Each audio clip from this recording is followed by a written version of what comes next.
Vi har lyckats få hit kanske några av de bästa i världen på området som kommer att dela helt nya case och internationell erfarenhet. Och att då komma som deltagare, både om man är polis eller företag eller en ideell organisation, så får man ta del av allra senaste kunskap inom det området. The role that we play at Interpol, where we're an international organization which deals with, especially around, we're very keen to work with different police forces to ensure that police forces are working together.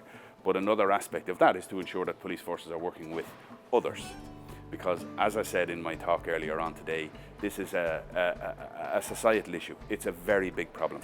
So the importance of attending and giving a talk at an event like this, it raises awareness. It raises awareness around the idea that we can't do this alone. No one sector, not law enforcement, not government, not industry, no one sector can do this alone. It's a very complex and difficult societal issue. Coming to an event like this, which has a very mixed audience. There's some law enforcement here, there's industry people here, there's some civil society people, perhaps some policymakers here. And when they're here to hear not just my message, but also messages of every different, the speakers are very carefully chosen. And it's important that we are here to represent what law enforcement have to say, but also to demonstrate the willingness of law enforcement to work with others, to partner with others from the NGO sector, from the industry sector, in order to make this problem go away. I don't know who you are, but you're advocates. The fact that you're sitting here at all listening to this, it means you care. But let's talk about offenders. Are we finally going to accept, for once and for all, that offenders can be anybody? When are we going to accept this?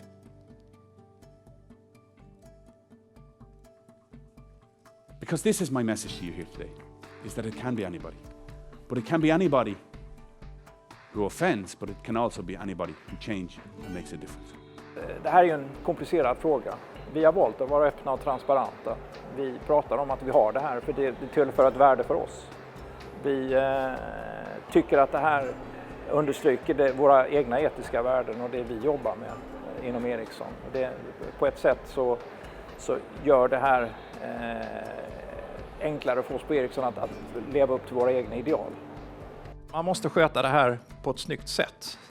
Det ska inte tycker jag, vara till andra om och varnagel. Vi går ju självklart inte ut och kommunicerar till de övriga anställda.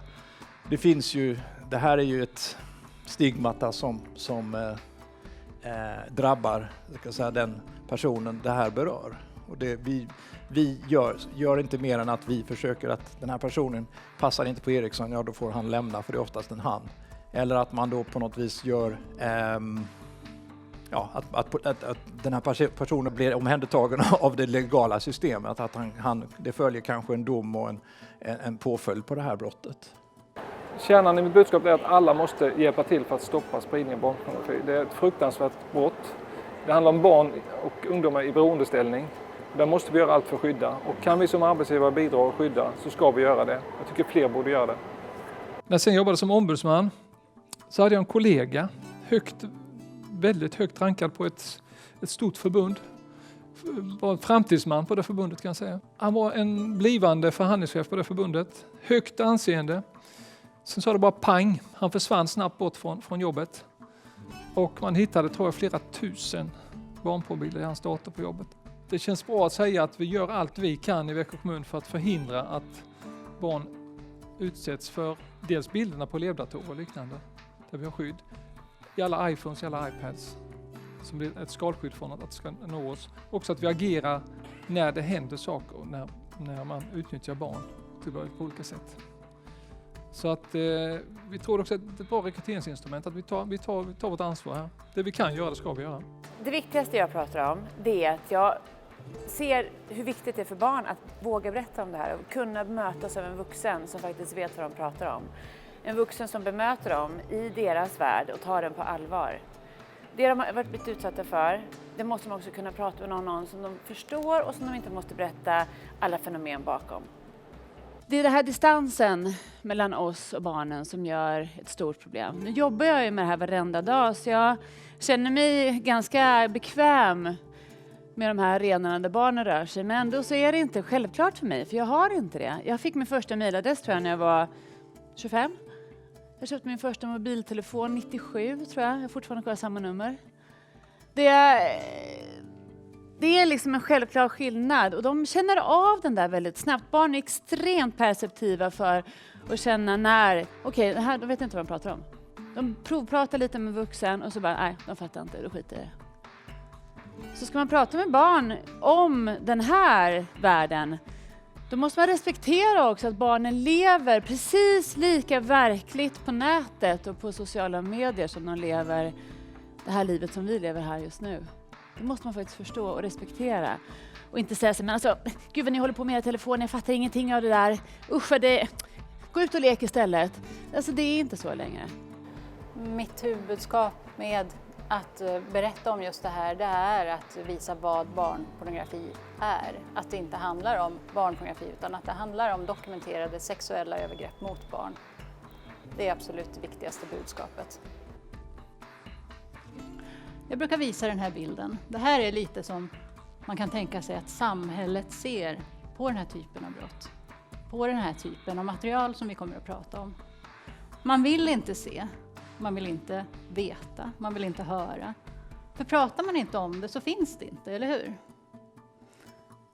Den här statyn finns i Borås, den är gjord av Maria Miesenberger, heter Mänsklig struts.